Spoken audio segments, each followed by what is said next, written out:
Tout ceci m'amène à mon chapitre 2. Je viens de vous parler de l'Europe. Je vous parle maintenant de l'évolution, ce que j'appelle l'évolution funeste des États-Unis. Ça, c'est un photomontage que j'ai trouvé sur Internet, que j'ai trouvé assez intéressante, où l'on voit les Twin Towers avec des avions qui se précipitent contre elles. Et sur cet avion-là, vous voyez qu'il y a marqué, enfin ceux au fond ne le voient peut-être pas, mais il y a marqué Patriot Act. Et puis sur les Twin Towers, il y a marqué The Bill of Rights, c'est-à-dire justement cette déclaration des droits britanniques de 1689 dont je vous parlais à l'instant.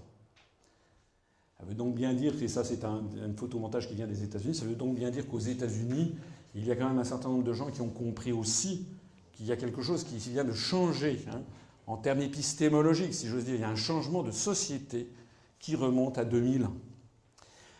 Dans les années 67-78, la législation américaine était devenue très protectrice des libertés individuelles. Elle l'avait souvent été, pas toujours. Il y a eu des épisodes, notamment le McCarthyisme aux États-Unis, de chasse aux sorcières, puisque c'est une grande thématique de la pensée américaine. C'est un pays qui verse régulièrement dans la chasse aux sorcières. La chasse aux sorcières de Salem, le Ku Klux Klan, le McCarthyisme, etc. Et donc c'est un peu une scansion dans l'histoire des États-Unis entre des moments de grande liberté individuelle et des moments où on fait la chasse aux sorcières. Dans les années 67, 70, 80, c'était certainement un des pays au monde où les libertés individuelles étaient les mieux protégées. En 1967, la Cour suprême américaine, dans le jugement Katz contre United States, avait décidé que toute surveillance électronique par le gouvernement était illégale, à moins qu'elle entre dans un nombre très restreint d'exceptions que l'on retrouve dans la loi fédérale. Après le scandale du Watergate, vous savez, le scandale du Watergate, c'est-à-dire à partir en 1974, lorsque Nixon est obligé de démissionner parce qu'il a demandé, pendant sa campagne de réélection, à faire installer un système d'écoute du Parti démocrate américain dans un bâtiment qui s'appelle Watergate. Watergate, ça veut dire les écluses en anglais, mais c'est un bâtiment qui se trouve à Washington. Après le scandale du Watergate, le Congrès avait adopté en 1978, le Congrès américain avait adopté le Foreign Intelligence Surveillance Act qui encadrait les programmes de surveillance électronique à l'étranger.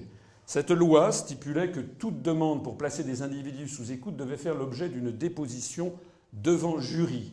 Même pour une procédure d'exception, le ministre de la Justice, en personne, devait jurer sous serment que les communications à surveiller auraient lieu entre des puissances ou des organisations étrangères et qu'elles ne touchaient pas le citoyen américain. Tout ceci a volé en éclats à partir des attentats du 11 septembre 2001 qui ont tout remis en cause. Adopté au lendemain des attentats du 11 septembre, donc ce qui a été adopté, c'est le Patriot Act américain. Patriot Act qui donne aux agences fédérales des pouvoirs extraordinaires, d'une part pour perquisitionner des propriétés privées, pour saisir des documents confidentiels, pour mettre sous écoute les lignes téléphoniques. Tout ceci en contournant tous les protocoles judiciaires en vigueur. Le Patriot Act va à l'encontre du principe de l'équilibre des forces, qu'on appelle en américain « check and balance », que l'on retrouve dans la Constitution américaine. Le Patriot Act comporte de nombreuses zones grises qui font en sorte qu'il devient difficile de tracer la frontière entre un simple citoyen et un terroriste. Si vous avez la malchance d'être allé chercher, par exemple, un document dans une bibliothèque qui portait sur Al-Qaïda, vous risquez très fort, vous avez presque à coup sûr la probabilité d'être fiché. Ce Patriot Act piétine l'une des plus anciennes traditions américaines qui est de préserver sa vie privée des regards indiscrets, de s'exprimer librement et de jouir des bienfaits de sa propriété sans crainte de la voir violée. L'article 215, par exemple, du Patriot Act autorise le Bureau fédéral d'investigation, c'est-à-dire le FBI, à utiliser certaines clauses dérogatoires qui rendent l'application du 4e amendement de la Constitution américaine pratiquement obsolète. Les agents fédéraux peuvent ainsi saisir, sans motif ou preuve valable, des archives contenant des renseignements personnels dans les bibliothèques, les hôpitaux, les banques, les universités et même les entreprises. Ce qui inclut des opérations de profilage des individus à partir de certains critères tels la religion, l'appartenance ethnique, les lectures d'une personne, ainsi que les sites internet qu'elle visite. Les informations sur les usagers sont récupérées dans le plus grand secret et on oblige les établissements visités à la plus stricte confidentialité.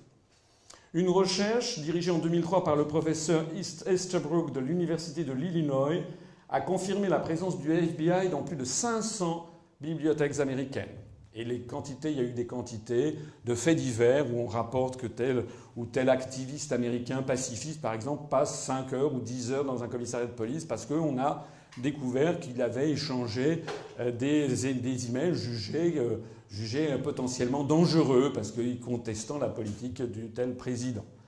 Dans une bibliothèque du Texas, par exemple, on a également trouvé des livres qui avaient été enlevés, modifiés, certaines pages arrachées. En 2002, le président Bush a signé un ordre exécutif qui autorise la National Security Agency, donc c'est une des agences de renseignement américaines. Tout le monde connaît la CIA, la Central Intelligence Agency, mais on connaît un peu moins la NSA.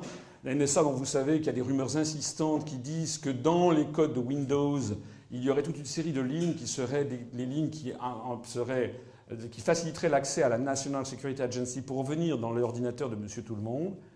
Donc le président Bush a signé un ordre exécutif qui autorise la NSA à mettre sous écoute toute personne qui réside aux États-Unis sans contrôle judiciaire.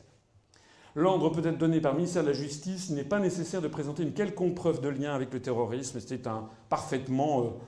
parfaitement discrétionnaire.